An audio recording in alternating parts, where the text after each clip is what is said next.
Aloha, everyone. My name is Hayden Comerford. Welcome to the Hawaii Department of Transportation's 2025 Protect Our Water Conference. I will be your moderator for this morning's session titled DOT Highways Construction, SWPPP Development and Review. At the end of the presentation, the speaker will have a few minutes to answer your questions. Without further ado, I would like to introduce our speakers for this session. Codee Samala-Passos is a professional engineer that works as a project engineer at EnviroServices and Training Center. With 10 years of experience in managing environmental regulatory compliance programs, including stormwater NPDES permit compliance, his stormwater expertise includes the development of stormwater pollution prevention plans, SWPPPs, inspections, and regulatory reporting. Codee manages design projects that address erosion control and storm drain improvements. He supports the Hawaii Department of Transportation Oʻahu District Stormwater Management Program by providing technical and programmatic assistance. Kawai is an environmental scientist with EnviroServices and Training Center, where he has supported the Hawaii Department of Transportation, Hawaii Highways Division's Oʻahu District since 2018. In his role, he manages NPDES permit compliance for stormwater runoff on both private and public HDOT construction projects. Please help me in welcoming Codee and Kawai. Thank you all. So our presentation today is going to be hosted on Kahoot. So if you haven't already, please use the QR code or visit www.kahoot.it to log in and register for the game. Okay, we're going to be going over stormwater pollution prevention plans, that are known as SWPPs. We'll be using it on Kahoots. Thank you guys for registering. So we're going to play a game for the training because learning is fun, and the best way to learn is by playing. Also, SWPPs are very boring. Most people don't want to listen to a 45-minute presentation about SWPPs. Our game is going to be based on the 5W and 1H framework. So you learn all about the why, the who, the what, when, where, and how of SWPPs. There are 25 questions and 4 poll questions. And you can gain points by answering quickly and correctly. The faster you answer, the more points you get. And you have to answer correctly, of course. There's 4 different types of questions. There's multiple choice, multi-select, single answer, true and false, and a puzzle question where you have to rearrange the order listed. So it's the right order of events. The top scorers on the leaderboard are going to get a special prize at the end. Anybody have any questions for our game? Yeah. To get you guys all warmed up with the first poll question, what's your familiarity with SWPPs? Got some people answering. This slide is just showing our stormwaterhawaii.com website. So if you're familiar, you should know what this website is, and you've probably visited it multiple times during the job. Got a lot of answers. 3 more seconds. Oh, it's a mid-level here. It's the most. Got a couple experts, 3 executive level, and a lot of entry level. So I think this training will be appropriate for everybody in here. You should do pretty well. Before we get into our training, just sharing some resources. This is the construction BMP manual, which can be found on stormwaterhawaii.com. We'll also be referencing extensively in this training the SWPP template from DOT, which is the standard template that has all the content, and contractors usually download the template to fill it out specific to the project. So you see those slides with that information. The BMP manual is here, but I won't go into too much detail about construction stormwater BMPs in specific, because we'll be focusing more on the SWPP, which encompasses the BMP plan. To start our training, we're going to be focusing on why, mainly the motivation and the purpose for SWPPs, and why you're all here today. So the question I'm going to pose to you all is, why are you motivated to protect our waters? Some people may be motivated to protect our waters to do the right thing and follow the law. Other people, we're all here for work. We're trying to make money to survive cost of living in Hawaii. Some people might be fearful of the consequences of not following the law, which includes violations, fines, monetary fines, and could even include jail time if you knowingly violate the Clean Water Act. Personally, I'm from Haleiwa, Hawaii, where I grew up, and I remember volunteering at Malama Lokoe Fish Pond, where I learned mo'olelo about our kupuna and their relationship with our aina and how they viewed the fish pond and the ocean and everything around there. And really, the fish pond was like their refrigerator, their ice box for them. The North Shore is also a place where visitors from all over the world come to see our historic town and also get to experience the large waves and the beautiful waves and surfing out there. So this sense of place and connection, familial, family relationships instilled in me a sense of responsibility and inspired in me to pursue civil and environmental engineering so that I can combine traditional knowledge and modern science to protect our waters and our home. So when we protect our home, we're also protecting our waters, and this is a place that provides sustenance and recreation for us, not only ourselves here and now, but also for future generations. However, there's a significant challenge. According to DOH's recent water quality and assessment report, 90% of the waters assessed failed for water quality parameters, at least for one parameter. The common sources of pollution in the report were turbidity, total suspended solids, and nutrients. And these are common pollutants found on construction sites. So my hope for you in this training is to inspire you all and give you the tools and knowledge so that you can apply them during work and in the MS4 to prevent pollution from construction sites. So our second poll to kind of warm you guys up is, why are you motivated to protect our waters? There's a few more answers. Most people are here to protect our waters and are motivated by preserving natural resources for future generations. And the next top answer is Aloha Aina. The third place, kind of close to it, the fourth place and fifth place is protecting water quality for recreation, no koi being the best, and just doing the right thing because it's the law. So we have a lot in common here. Sorry, keep right clicking. So our first question, starting with the Clean Water Act, the primary goal of the Clean Water Act. So this is the law that started it all, the NPDES program. So what are the primary goals of the Clean Water Act? Is it to eliminate pollution, regulate pollution, make waters fishable and swimmable, and protect aquatic life and recreation? 10 more seconds. I think there's like 4 more people. Can you guys hear the music? Should be a little louder. It's okay. Yep, so it's everything, all the above. Our first multiple choice question. So that was the intent of the Clean Water Act, enacted by Congress in 1972. A fun fact about the Clean Water Act, which our keynote speaker earlier this morning mentioned, is it set aggressive timelines and goals. In 1983, the first goal was to have all waters in the US fishable and swimmable, if you can imagine that. By 1985, the goal was to eliminate all pollution discharges to water bodies. And this was at a time when there's raw sewage being discharged, no laws regulating that. And also some water bodies were even catching on fire because there's so much pollutants in them. I mentioned that here to give you context of the intent of the law, because we're 40 years from those initial goals, and we're still talking about preventing pollution in our stormwater discharges. Top scores. We got TD, JYC, SS. That's doing good. Again, the quicker you answer, the more points you get. So the second quiz question, what are the maximum penalties that can be assessed from liquidated damages for a construction project? Okay, the correct answer is $27,500 per day per violation. Does anybody in here know the spec number that's detailed in, if you're the engineers? You can just shout it. This is a kind of an informal, it's a fun training. Anybody know the spec number? Oh, say it. 209, yep, 209. The HDOT standard spec number, 209, yep. The other numbers are kind of fun numbers to share.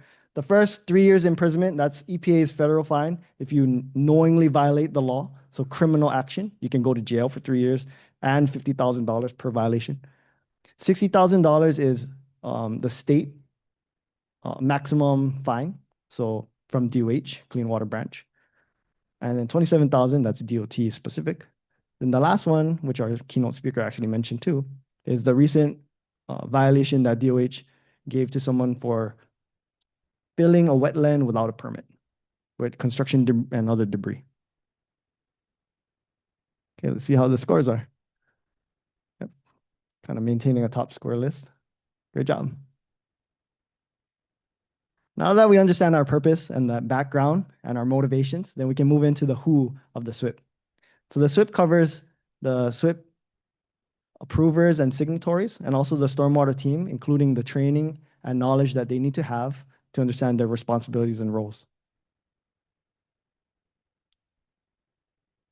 So multiple select question. Who can approve a SWPPP and the SWPPP amendments? If you've ever got one approved or if you've seen a SWPPP, you'd probably be familiar with the person on there. The slide is also showing the SWPPP template and is pre-filled. So a little hint there. 3 seconds. It's actually a little tricky because it can be 2 people. So it's the authorized representative and also the certifying person. For DOT, the certifying person is typically the deputy director, and the authorized representative is typically the district engineer. Here, we really want to mention and emphasize that SWPPP and SWPPP amendments must be approved and signed prior to using them, so prior to construction. Don't just have the SWPPP template and not have it unsigned. And then one thing, or I'll go there, sorry. Yeah. And then one thing to add on this is when we submit NOIs for our public projects, you don't put the name of the individual, you put the role of the individual. Yeah, there's a lot of changeover, so. You can come in. Hey, hi Larissa, how are you? Hey, see how the scores are. Oh, TD's doing good. Great job. Kind of same top 5 people.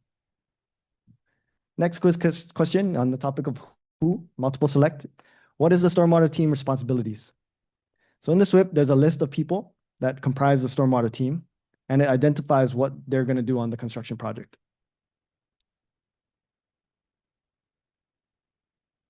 I'm not getting wrong.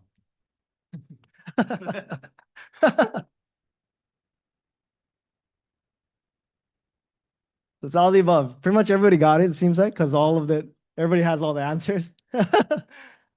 So the stormwater team is responsible for installing and maintaining VMPs, conducting inspections, corrective actions, and record keeping requirements.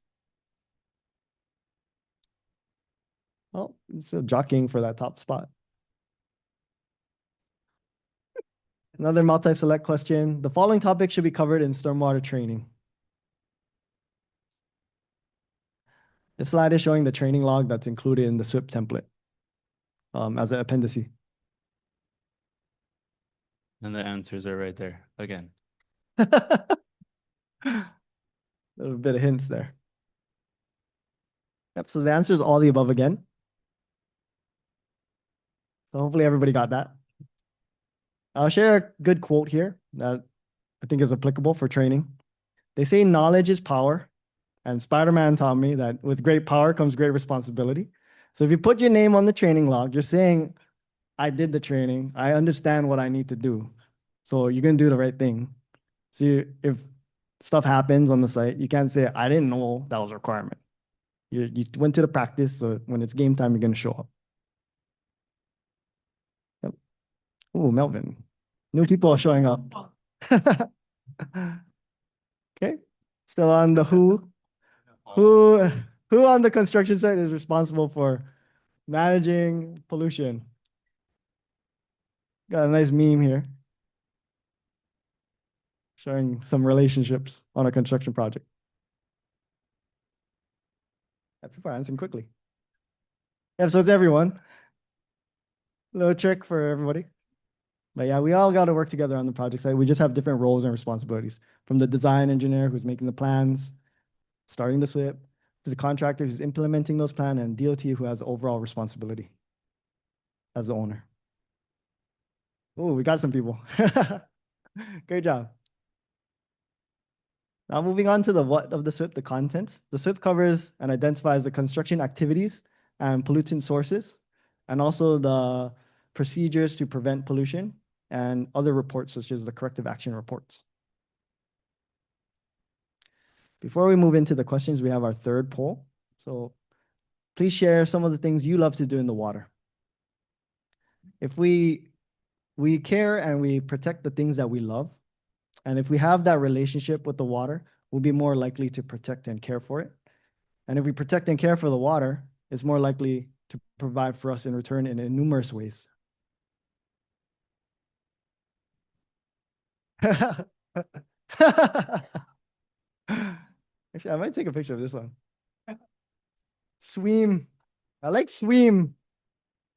Oh, I got some surf. Yeah, the fun thing with these word clouds is the bigger answers is what everybody kind of shares in common. And it shows that we're all enjoy the water in kind of similar ways. Oh, except for one person, I don't. So you can still protect our water if you don't enjoy it. Thank you for sharing. So our first question, what are some of the sources and pollutants identified in the SWPPP? We got some harbors people, so this is just showing a very dirty harbor in Hawaii. Yeah, pretty much everybody got this, it seems like, but it's all the above. So all the above pollutants can be on a construction project. Sediment, contaminated soil, heavy metals, petroleum, lubricants, which are spills, trash, debris, you see a lot of litter, hazardous materials, hazardous waste, and also sanitary waste, like porta potties. Ooh, staying consistent here. Next multiple choice question. What procedures are included in the SWPPP? So these are the procedures that are gonna prevent the pollution sources from getting into the water. This one is a trick one. It's the first multiple choice that isn't all the above. So sampling procedures are not included in the SWPPP. It's everything else. So there's spill prevention and response procedures. There's corrective action procedures and inspection requirements, and also waste management procedures. Yeah, so all of those are depicted by the Appendix C permit, right? That's why we have SWPPPs. Mhm. And then usually sampling procedures are like projects that are issued individual permits. Yeah. So it's just more, you have a lot of sampling and more monitoring basically when you have individual permits. Ooh, Billy came on board. So this is our first puzzle question. So please arrange the corrective actions into the correct chronological order. So say you have a non-conformance, a non-compliance, or violation on site. What are the actions you're going to take, and in what timeline, so that you can prevent that from continuing? Prevent any liquidated damages, or worse, preventing any inspection findings or notice of violations. So you have more time because kind of rearranging the puzzle. Got 30 more seconds. I think there's about 10 more people to answer. Oh, everybody kind of rolling in.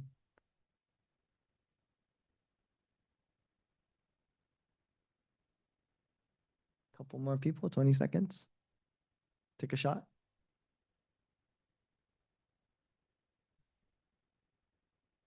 Yep.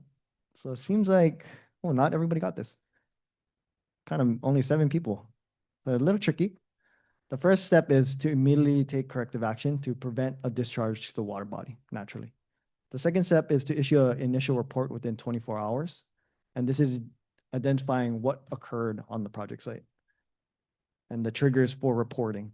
The next step, the third step, is to issue a final report, completing all corrective actions within 7-day timeline, so that you're not having a continuous discharge or that recurrence for that time.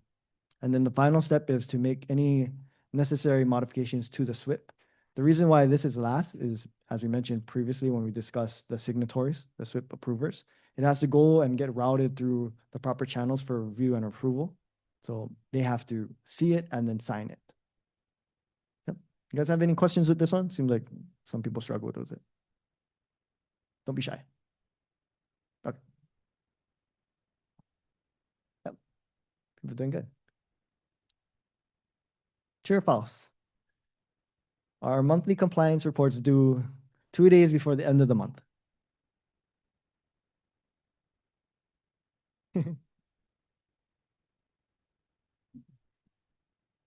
People going for speed in this question. Yeah, these are the ones. Yeah.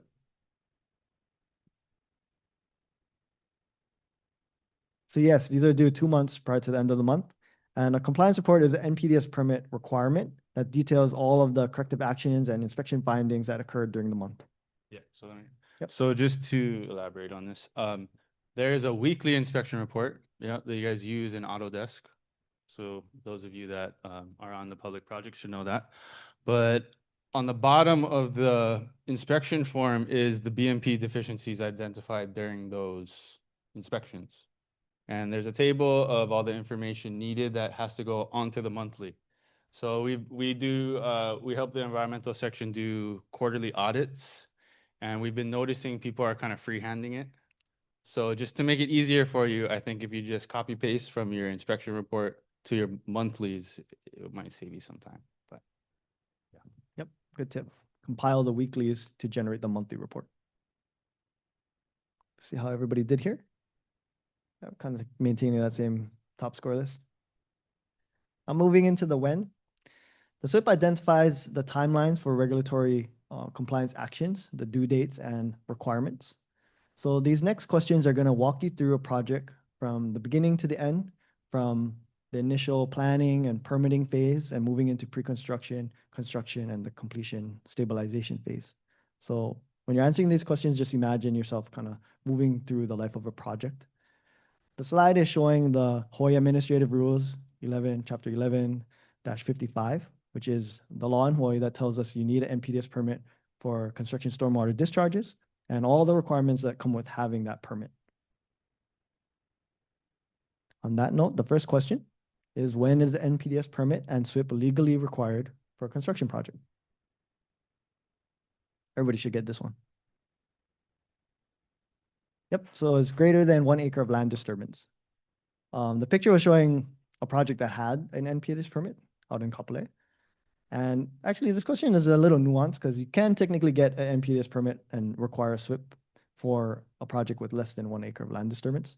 Also for DOT, you pretty much always will have some type of plan, a BMP plan, because DOT requires you, as a good owner, DOT requires you to have either a site-specific BMP plan for less than 1 acre of land disturbance, or a SWPPP for permitted projects. Yep, maintaining that same position here. Yeah. Now moving along to the permit. So when do you need to submit the notice of intent to obtain a permit? So you've identified that the project requires a permit, and now you're going to go and apply for one. What is the timeline to do that? Yep, the correct answer is 30 calendar days per DOH and per the HAR. We're bringing that up here now, and the last slide was showing the DOH's e-permitting portal, which if you've ever submitted an application or DMR, you've been to that web page.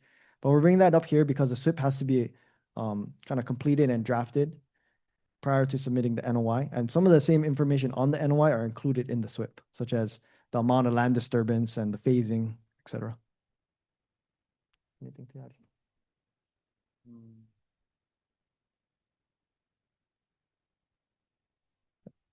Pretty good. A true and false question. Now that you're in construction, does the SWPPP have to be readily available on site? Answer is true. It has to be readily available and accessible to those on the stormwater team, especially. That's a requirement in the SWPPP and the NPDES permit. I think some of the questions are accessibility, so I'll kind of let Kawai elaborate. Those, again, will be in Autodesk.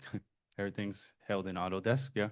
And then it's best to just keep all your amendments in there. We have up-to-date plans, so in case enforcement comes, just give them the link to the files and you're good to go. Yeah.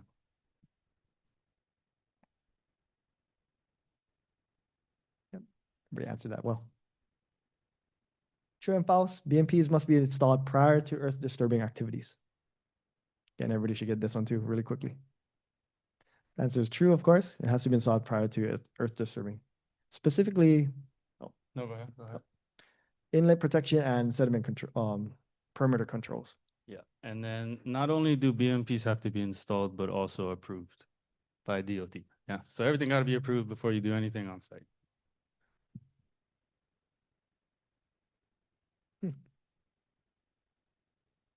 Multiple choice question. When are inspections required?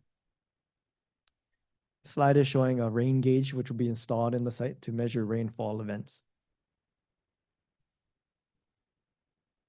So the answer is everything except never. So you're going to do weekly inspections, and then your rain gauge is going to measure rainfall, so you understand the next triggers, which is during a quarter inch of rainfall, you're going to conduct the inspection within 24 hours.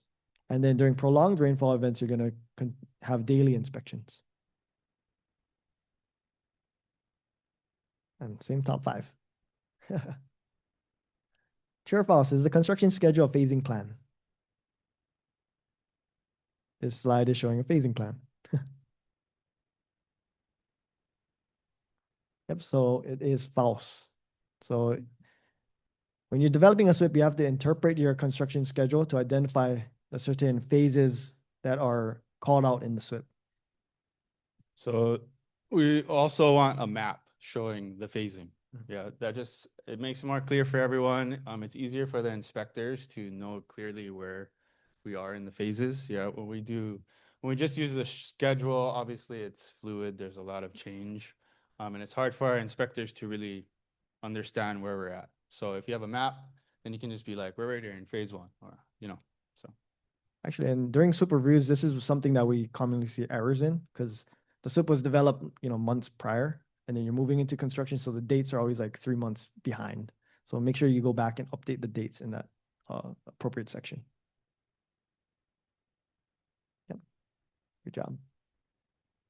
So now we're going to move into the phasing during construction. So another puzzle question: arrange the SWPPP activities in the correct order.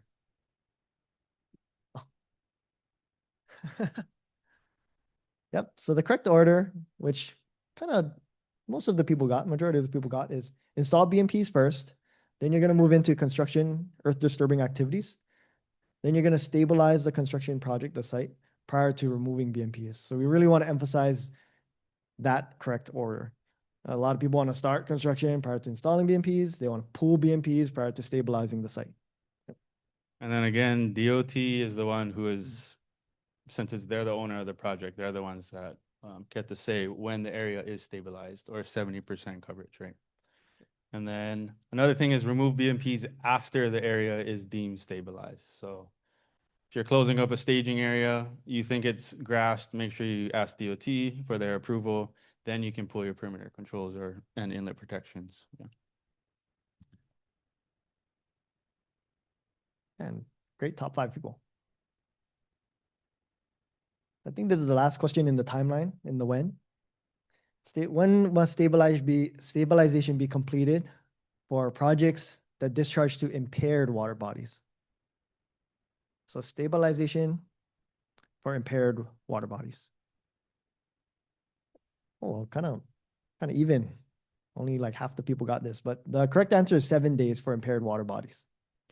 So if it's non-impaired water bodies, it's actually 14 days, but we really want you to just remember 7 days, because that's the more conservative of the 2 answers. If you get 7, you're right. Although immediately is probably the best answer. Always. Oh, good job. Okay, moving into, I believe this is our last W, the where. The SWPPP identifies the pollution sources, the location of them, the discharge patterns, and the discharge locations, so that you can properly manage stormwater on your construction project. So this is showing the SWPPP template and the different maps that are included, such as the property site map and the drainage map. Before we move into it, our last and final poll: where are some of Hawaii's impaired waters? So That's a tip. You know yeah, where it's that nearby is. where we are in the Oʻahu side. Yep. So earlier I mentioned that 90% of the water bodies in the assessment are impaired. So these places are very close to home. It's in our neighborhood. It's probably where we go with our family members to enjoy ourselves. We're probably really familiar with these places. Yep, so here's our poll, all the answers you guys provided. Yep, I see Pearl Harbor. That's the one I expected. Oʻahu, yep. So that's the top 2 that I expected: Pearl Harbor and Oʻahu. And those are the ones that I kind of want to focus on. I see Kaneohe Bay too, which was pictured in that slide. Test humility. I don't know. Everywhere. Yep. But Pearl Harbor and Oʻahu specifically, are very impaired and they have a current fish consumption advisory. So the public is advised not to eat any of or consume any of the fish or shellfish from those water bodies because they're contaminated with pollutants such as lead, pesticides, and PCBs. So if you eat the fish from there, you have the potential to get very sick or get cancer or something like that. So it shows, I'm not saying that just to depress you all, but it shows how far we are from our goal of fishable and swimmable. And we all kind of recognize and know that, and these places are very close to us and we know where they are. Our first question for where, it's true and false. So is a ESCP plan a BMP plan? The answer is false. Most people got this. So the ESCP is showing the general intent from the design. However, the contractor has to update the ESCP with their BMPs based on their means and methods. Anything to add here? Okay. Good job. Next multiple choice question. What drainage features must be shown on site map? Here we're showing a drainage feature map and identifying and comparing it next to the SWPPP requirements that are in the template. So that it's all the above. So the site map is going to show discharge locations, location of pollutant sites, pollution patterns, discharge patterns, and state waters. The way I like to think about this, since it's football season and I like football, a lot of people in the construction industry like football, is I think about it as our game plan. And if you're on defense or you're cheering for your team on defense, you're trying to stop the other team from scoring that last minute game-winning drive. And you got to know where your end zone is to prevent anything from getting in there. You can't let them score. And that's the discharge location, the outfall, the water body. Can't let pollutant sources in there. And the drainage patterns is the routes that's going to get there. And all your BMPs and your team is your positions and your methods of preventing them on defense. So I like to think about it that way. It just makes me look at the drainage patterns and the drainage graph with more details, more interesting. Kind of the same people, just moving around. Multiple choice question. Site maps must also include the following features: property boundary, structures, impervious areas, slope before grading activities, existing vegetation, and clearing and grubbing. Slide is just showing an example of a site map, which is an update or revised or kind of modified ESCP plan.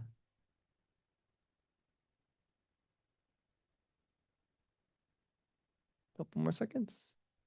Yep, so all the above, everybody pretty much got that. Good job. Yeah, so you're just going to know what's going on your project. And the reason that the floodplain is there and all the stuff, the property boundaries and outside, is that you understand not only the runoff from your site, but the run on onto your site so you can prevent anything from coming on.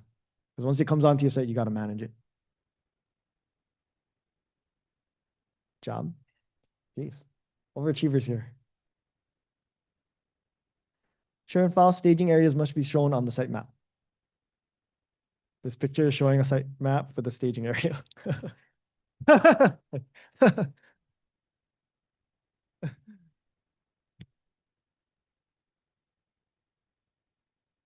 More people, 5 more seconds.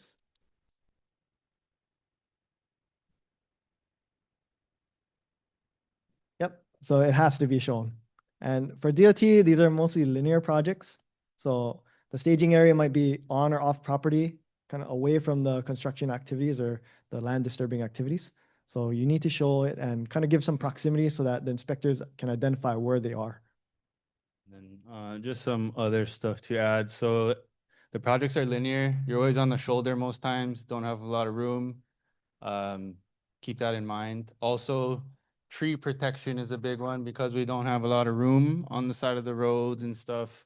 Don't park your vehicles on the route to the trees and stuff. If it is in the middle of your staging area, either, put some orange fencing to protect it or stay away. I don't know, just don't go on the trees. Also, we need to identify where the staging areas are because it just assists or helps our inspectors know where we're going to be.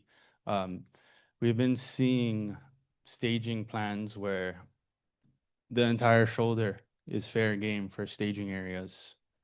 It's too hard to manage for our inspectors, so that's why we really need you to identify specifically where you plan to. We can always move them later on, but that's just something we've been noticing. So when you make your staging area plans, make sure there's some strategy to it, not just shotgun, you know?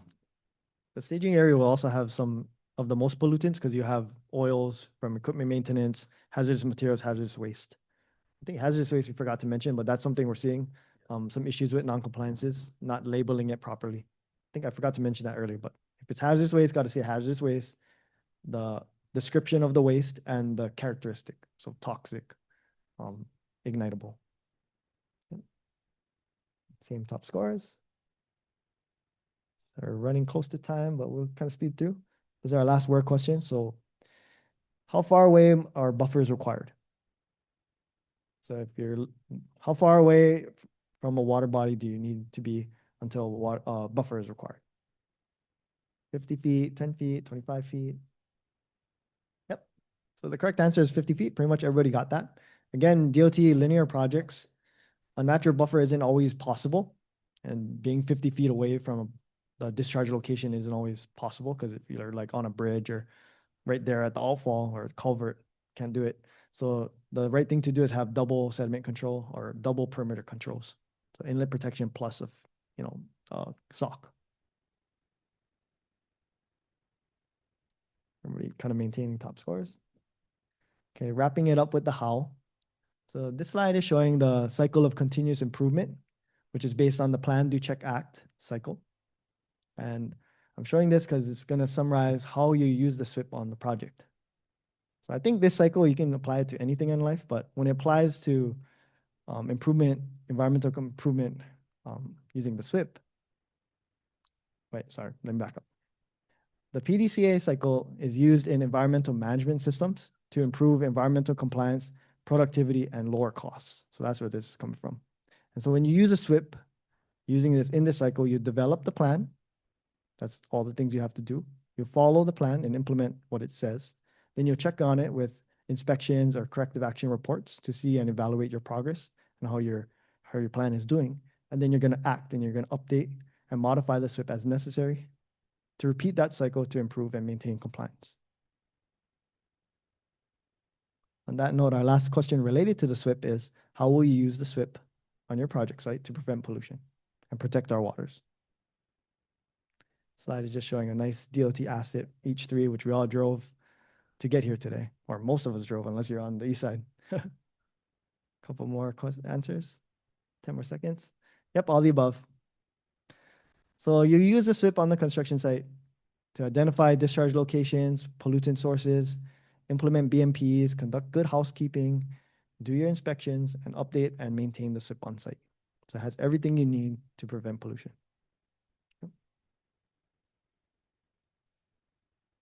Same people. And this is our last question, our bonus question, which isn't related to SWPPPs. But the bonus question is in Hawaii, is there a Aloha Spirit law? The answer is true. Most people probably guess that. Anybody know what Aloha stands for in the law? The acronym? You probably heard it in a song, A-L-O-H-A, right? But the A in Aloha stands for akahai, and that's kindness. L stands for lokahi, unity, harmony. O stands for olu-olu, pleasantness, agreeableness. H stands for ha'a-ha'a, or humility. And the last A stands for ahonui, patience and perseverance. So that's all the things that comprise aloha. And I bring this up because I think this is what gives us in Hawaii our competitive edge. Because we have aloha for ourselves, we have aloha for each other, aloha for our aina. We'll do the right thing, we care, and we'll do what is pono, and we'll malama, we'll take care, and laulima, we'll work together. So before it goes to the scores and the grand prize winners, I'll just send everybody off with this Olelo No'eau, number 1238. It's Kalepo ke kumuvai e hua'i ana kalepo kai. So that basically means when the source of water is dirty, the sea will also be dirty, will be churned up, and the pollutants will run off there. I think this Olelo No'eau is very appropriate for stormwater for the MS4 and construction projects, because it's literally saying what we're trying to learn about and prevent from happening. We're trying to prevent contaminants from moving on land into the ocean, into water bodies. This Olelo no Eau also is speaking to our kupuna's knowledge of the connection between the land and sea. And it also shares a deeper meaning, a kaona, which is that if there is impurity in our minds and our hearts, then there's going to be impurity and negativity in our actions and our words and deeds. On the flip side, if we have cleanliness, if we maintain our project sites well, then there'll be no contamination or no pollution going off into the water bodies. And likewise, internally, mentally, spiritually, metaphysically, whatever you want to call it, if we have purity of mind and heart, then we'll have purity and goodness in action and everything you do. So just want to leave everybody with that as you move off into your Aloha Friday and the weekend and the holidays. With that being said, mahalo piha. Let's see the top scores. Third place, we got SS. In second place, we got, is it Dina? And in first place, we have, got 22 out of 25, Jenna. Good job. Thank you all for participating today in this training. We got some runners up too. Yep, that pretty much wraps it up. Anybody have any questions? Oh, we have one virtual question. You guys want to read it? If a project site has two phases, demolition and construction, with different contractors for each, should the SWPPP reflect updated 100% design plans and only include design sheets that apply to the specific phase demolition versus construction? Okay. So first, I think it depends how you decide to permit it. Yep. So technically, you could permit it for two of the phases, right? Demolition and construction, that'd be its own permits. If it's all wrapped into one, then yes, you'd have to update to 100%. And then you phase your project within the same permit. Yeah, generally, I would think it would be in totality in the SWPPP because most projects have both phases, demolition and construction. So Yeah, okay. I would say yes. Awesome. Yeah, so that's how the DOT maintenance projects are. They're all open-ended contracts. They're all permitted under one permit, but there's like 10 phases, you know, so.